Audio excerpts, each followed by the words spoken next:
Jujutsu Kaisen season 2 episode number 20। इस episode की शुरुआत एक पास्ट के सीन से होती है। हम देखते हैं कि नोबारा गोजो की शर्ट पर कॉफी गिरा देती है, जिसके बाद नोबारा, मेगुमी और इटाडोरी तीनों मिलकर शर्ट को साफ करने लगते हैं, पर शर्ट साफ होने की जगह और ज्यादा गंदी हो जाती है। उसके बाद नोबारा सेम ब्रांड की एक नई शर्ट खरीदने का आइडिया देती है, पर जब सभी लोग शर्ट की कीमत देखते हैं तो वो लोग दंग रह जाते हैं, क्योंकि शर्ट की कीमत बहुत ज्यादा होती है। सभी लोग ये चीज डिस्कस कर ही रहे होते हैं, तभी वहाँ पर गोजो आ जाता है। मेगुमी गोजो से बचने के लिए शर्ट को अपने कपड़े के अंदर छिपा लेता है और मेगुमी को ऐसे देखकर नोबारा और इटाडोरी हंसने लग जाते हैं। अगले सीन में हम फिर से प्रेजेंट में आ जाते हैं। हम देखते हैं कि नोबारा की लाश जमीन पर पड़ी होती है और उसके चेहरे की एक तरफ खून से रंगी होती है। नोबारा की लाश को देखकर इटाडोरी को कुछ भी समझ नहीं आ रहा होता है। इटाडोरी को नानामी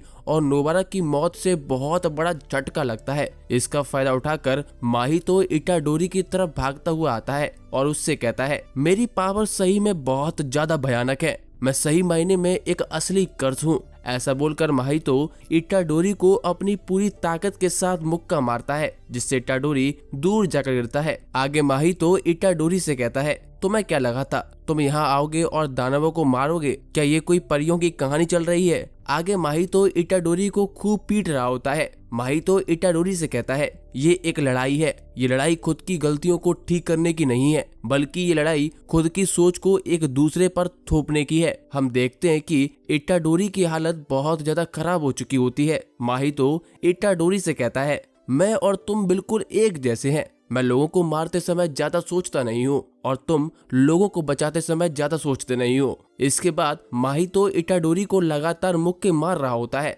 और इटाडोरी से कहता है, तुम्हें तो ये भी नहीं पता कि ये एक लड़ाई है जो फैसला करेगी कि अगले 100 सालों तक कौन जिएगा। फिर आखिर तुम मुझे कैसे हरा सकते हो? हम देखते हैं कि इटाडोरी पूरी तरह सदमे में जा चुका होता है और उसे किसी भी चीज का होश नहीं होता। आगे माहितो इटाडोरी से कहता है, क्या तुमने कभी गिना है कि तुमने कितने कर्सेस को मारा है? नहीं ना, मैं भी इंसानों को मारते समय गिनता नहीं हूँ। ऐसा बोलकर माहितो खुद के हाथ को एक तलवार में बदल लेता है और कहता है, इटाडोरी अब कुछ समय बाद मैं तुम्हें भी भूल जाऊंगा। जैसे ही माहितो इटाडोरी पर आखिरी हमला करने वाला होता है, तभी ताली की एक आवाज सुनाई देती है, जिसके बाद इटाडोरी वहां से गायब हो जाता है। हमें पता चलता है कि टोडो आकर इटाडोरी को बचा लेता है। आगे टोडो की एक बहुत ही शानदार एंट्री होती है। टोडो बड़ी ही स्वैग में आता है और जापानीज साहित्य से और जापानीज कल्चर से जुड़ी कुछ पहेलियों की लाइंस बोलता है, जो कि बहुत कूल होती हैं।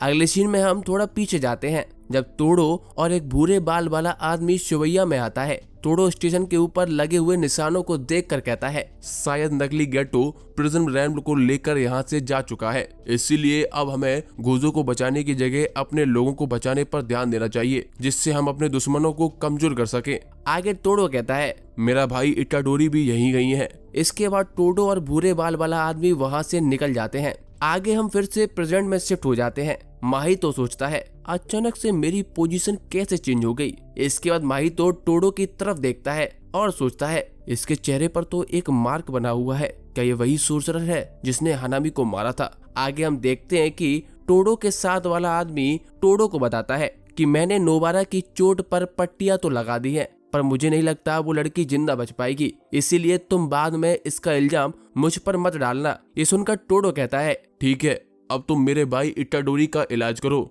ये लड़ाई अभी बस शुरू हुई है। हम देखते हैं कि टोडो की आवाज सुनकर इटाडोरी को होश आ जाता है और वो रोने लग जाता है। इटाडोरी टोडो से कहता है, मुझे नहीं लगता मैं अब लड़ पाऊंगा। नोबारा और नानामी मर चुके हैं। सुकुना ने पता नहीं कितने लोगों को मार दिया है। मुझे लोगों की हेल्प करनी चाहिए थी, पर मैं नहीं कर सकता हूँ। मैं बस एक हत्यारे के सिवा कुछ भी नहीं हूँ। मैं खुद को माफ नहीं कर सकता हूँ। टोडो चुपचाप खड़े होकर इटाडोरी की बात सुन रहा होता है। तभी माहितो भागता हुआ टोडो की तरफ आता है और उससे कहता है, कुछ तो बोलो मेरे भाई, मुझे कुछ सुनाई नहीं दे रहा। ऐसा बोलकर माहितो टोडो पर हमला कर देता है, पर टोडो अपनी जगह बदलने वाली कर्स टेक्निक का यूज करता है और माहितो से बच जाता है और उसे एक जोरदार किक भी मारता है, जिससे माहितो दूर जाकर गिरता है। ये देखकर माहितो एक्साइटेड हो जाता है और कहता है, मुझे इसकी टेक्निक पता थी, उसके बाद भी इसने मुझे चकमा दे दिया। आगे टोडो इटाडोरी से कहता है, तुम्हें कभी भी खुद को छोटा नहीं समझना चाहिए। हम लोग जुजुत्सु सोर्सरर हैं, चाहे वो तुम हो या मैं हो या नोबारा या नानामी या कोई और। जब तक हम लोग जिंदा हैं तब तक हमारे मरे हुए साथी हारे नहीं है। ये कोई सजा नहीं है, पर जब हम लोगों ने सोर्सरर बनने की ठानी थी उसी दिन से हमारी जिंदगियां साधारण लोगों से अलग हो गई थी। कभी कभी मरे हुए लोगों का ये अपमान होता है कि हम हर एक इंसान के मरने के पीछे का कारण ढूंढते रहते हैं, लेकिन उसके बाद भी उन लोगों ने तुम्हारे ऊपर किसी चीज को लेकर विश्वास किया था। आखिर वो चीज क्या थी? ये सुनकर इटाडोरी को नानामी और नोबारा के आखिरी शब्द याद आ जाते हैं। आगे टोडो कहता है, ये जरूरी नहीं है कि तुम इन चीजों का जवाब अभी ढूंढो, बल्कि तुम्हें तब तक नहीं रुकना चाहिए जब तक तुम्हें इसका जवाब नहीं मिल जाता। आगे टोडो सोचता है, जो सोर्सरर जिंदा बच जाते हैं उनके लिए यही सबसे बड़ी सजा होती है, पर मुझे ये चीज इटाडोरी को अभी बताने की जरूरत नहीं है। ऐसा बोलकर टोडो माहितो की तरफ जाने लगता है। अगले सीन में टोडो के साथ वाला आदमी इटाडोरी को हील कर देता है और उससे कहता है, मेरी पावर से तुम पूरी तरीके से हील नहीं हुए हो, पर तुम्हारी चोट अब और ज्यादा नहीं बिगड़ेगी। उसके अलावा मैंने तुम्हारी ब्लीडिंग भी रोक दी है, जिससे तुम्हें कम दर्द होगा, पर यह सब केवल पुराने घाव के लिए है। अगर तुम्हें नई चोट लग जाती है तो मैं इसमें कुछ भी नहीं कर पाऊंगा। आगे वो आदमी इटाडोरी को बताता है, मैंने नोबारा के ऊपर भी सेम पावर यूज की है। उसकी सांसें चलना बंद हो गई हैं, पर अभी भी एक उम्मीद बाकी है। मैं उसे लेकर यहाँ से जाता हूँ, पर मुझे पक्का नहीं है कि मैं उसे बचा पाऊंगा। ऐसा बोलकर वो आदमी वहाँ से चला जाता है। हम देखते हैं कि नोबारा के बचने की थोड़ी सी उम्मीद से इटाडोरी को थोड़ा हौसला मिलता है। इसके बाद टोडो और माहितो एक दूसरे से लड़ना शुरू कर देते हैं। माहितो टोडो पर लगातार हमला करता है, पर टोडो पर माहितो के हमलों का जरा भी असर नहीं होता। माहितो टोडो को छूने की भी कोशिश करता है, पर टोडो अपनी जगह बदलने वाली कर्स टेक्निक से बच जाता है। टोडो कहता है, क्या हुआ, तुम मुझे छूने वाले थे ना? जिस पर माहितो सोचता है, टोडो बहुत ही ज्यादा तेज है, वो इटाडोरी से दूरी बनाए रखने के साथ साथ मुझसे लड़ भी रहा है। हम आगे देखते हैं कि माहितो अपना एक क्लोन टोडो की तरफ फेंकता है, जो टोडो पर हमला करता है, पर टोडो उससे बच जाता है। माहितो आगे टोडो से कहता है, क्या तुम अब जगह नहीं बदलोगे? मैं तुम्हारी ट्रिक को समझ लूंगा और तुम्हें एक जोरदार पंच मारूंगा। मुझे लगता है कि मैं अपनी आत्मा के कोर को समझने से बस एक कदम दूर हूँ।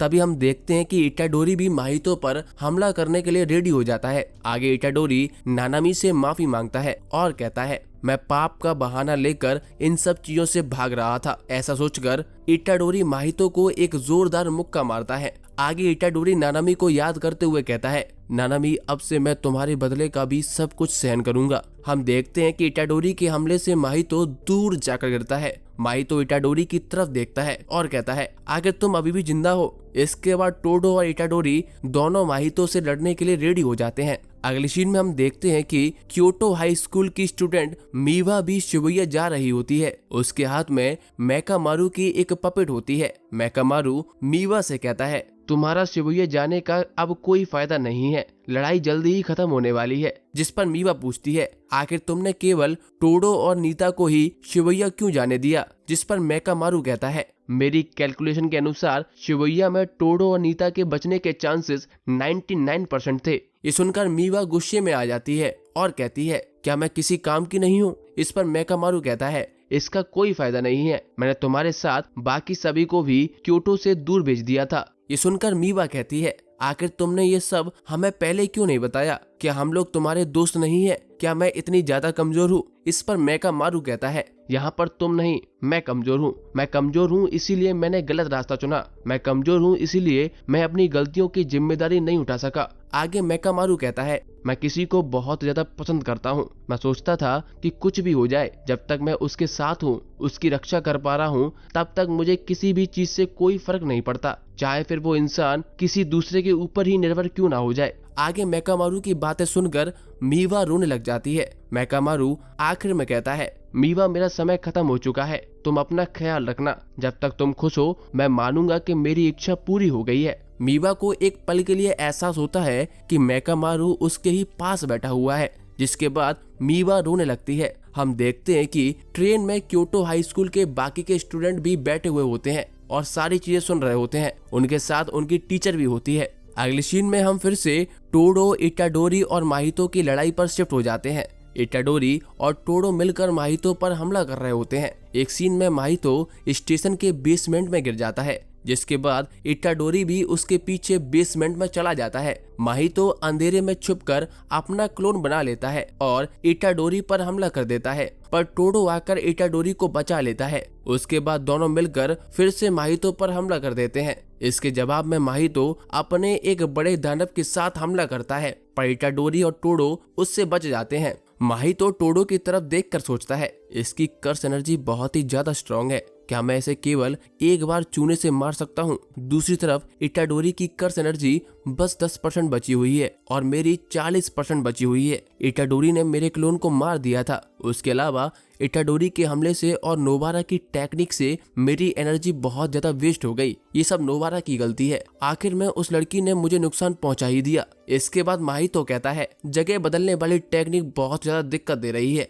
इसीलिए मैं सबसे पहले टोडो को खत्म करूंगा। ऐसा सोचकर माहितो एक बड़े से दानव बना लेता है। हम देखते हैं कि वो दानव इटाडोरी और टोडो पर हमला कर देता है। दोनों लोग दानव से बचने के लिए पटरी पर भाग रहे होते हैं, पर तभी दूसरी तरफ एक और दानव आ जाता है। इससे बचने के लिए टोडो फिर से अपनी जगह बदलने वाली कर्स टेक्निक का यूज करता है, जिससे इटाडोरी और टोडो बच जाते हैं। आगे माहितो टोडो पर तलवार फेंक कर मारता है, पर टोडो फिर से बच जाता है। उसके बाद माहितो दो इंसानों को तलवार में बदल देता है और टोडो पर हमला करता है। टोडो उनसे बचते हुए माहितो को एक जोरदार किक मारता है, जिससे माहितो लिफ्ट में जाकर गिरता है और लिफ्ट ऊपर चली जाती है। अगले सीन में इटाडोरी दानव के पेट को चीरकर बाहर आ जाता है और टोडो के साथ माहितो का पीछा करने के लिए चला जाता है। हम देखते हैं कि इटाडोरी एक पत्थर को पूरी तेजी के साथ माहितो की तरफ फेंकता है और टोडो उस पत्थर से अपनी जगह बदल लेता है। टोडो सोचता है,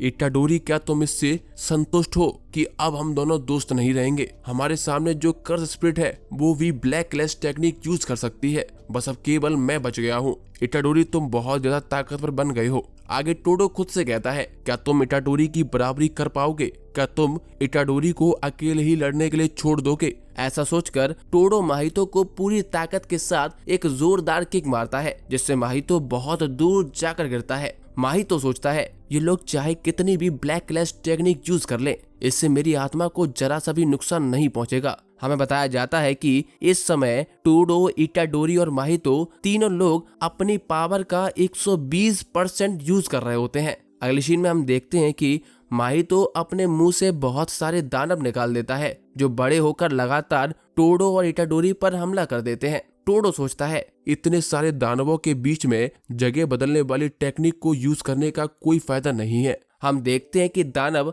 अपने आसपास की सभी चीजें तबाह कर देता है और स्टेशन की छत को तोड़कर बाहर आ जाता है। माहितो चिल्लाकर इटाडोरी से कहता है, और ज्यादा कोशिश करो, ये हमारा आखिरी मौका है जब हम एक दूसरे से लड़ रहे हैं। और इसी के साथ ये एपिसोड खत्म हो जाता है।